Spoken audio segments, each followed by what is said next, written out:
Muthenya wa 20 kuma mugomo wa mandagitari kwambia, mandagitari ni maugite matigũtigithia nginya riria thirikari iguthikiriria mateta mao na kumarutithia wira. Umma unazidi kuongezeka.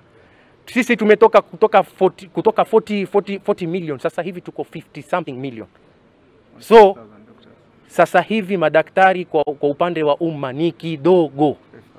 Madaktari ni 5,000. Tukiangalia WHO imesema vizuri, daktari mmoja kwa madaktari 1,000. Wagonjwa 1,000, lakini sasa hivi daktari mmoja kwa wagonjwa 17,000. Je, sisi tutafanya kazi ama tutapata mental health, tutapata mental breakdown? Watu wanaumia. Sisi pia ni binadamu, takatuelewe.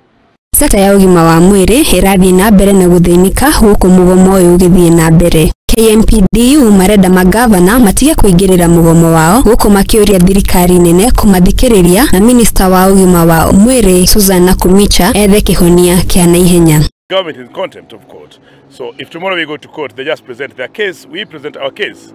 We were ordered to go negotiate and have a discussion in that particular meeting, and they called us and invited us for the meeting.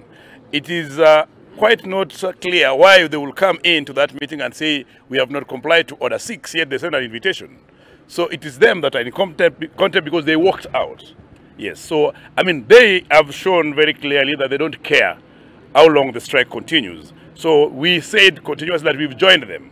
In court tomorrow we actually just express the orders of the court, and we expect the court to give a favorable direction in the matter.